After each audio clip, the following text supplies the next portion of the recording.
first residential school in Canadian history opened in 1828 in Brantford, Ontario. Initially, Indigenous leaders had hoped that the Euro-Canadian education would allow their youth to learn the modern skill set needed for a successful transition into Canadian society.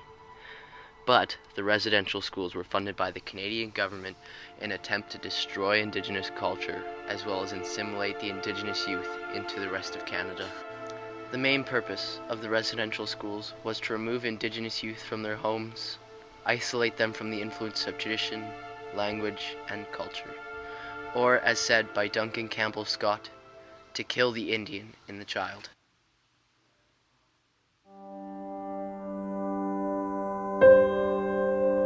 As a 5-year-old child, you walk into the school and you see so many other children crying. And then you have the older children come to you and tell you not to cry because it's going to get worse.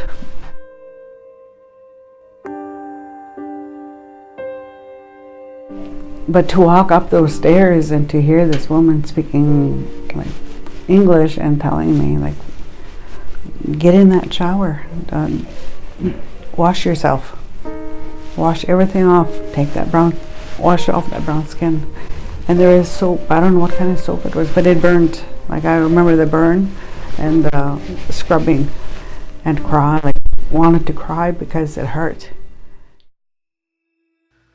Through the 169-year lifespan of the Canadian residential school's history, over 150,000 kids were forcibly separated from their homes and disallowed any practice of Indigenous culture.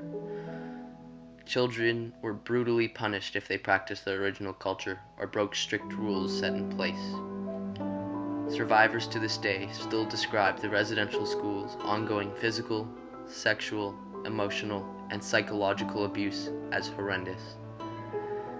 It is estimated that up to 6,000 children died at residential schools, but it's impossible to say with certainty as the government stopped recording deaths of children in the schools because the rates were so high.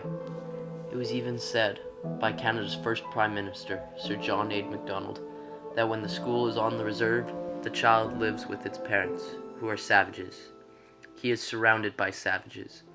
Indian children should be withdrawn as much as possible from the parental influence. The schools operated in every province and territory, with the exception of Prince Edward Island, New Brunswick, and Newfoundland. And as said by Duncan Campbell Scott, it was the residential school's object to continue until there was not a single Indian in Canada that had not been absorbed into the body politic. Still to this day, survivors recall the unsanitary conditions, the beatings, the abuse, the starvation, and overcrowding. The legacy of the schools is that of compromising the health of generations of Aboriginal children. It took until 1997, a mere 22 years ago, for the last residential school to finally close. Mr. Speaker, I stand before you today to offer an apology to former students of Indian residential schools.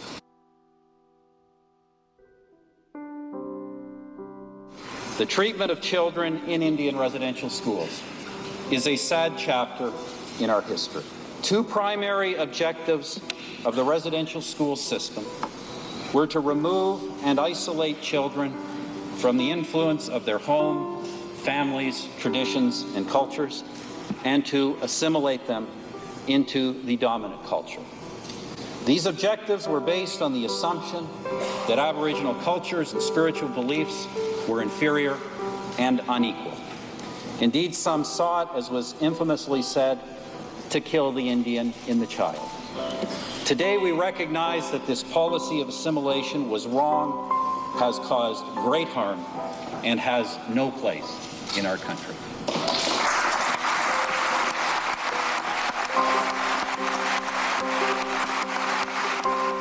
Following the apology speech that Prime Minister Stephen Harper made, the Government of Canada created the Truth and Reconciliation Commission.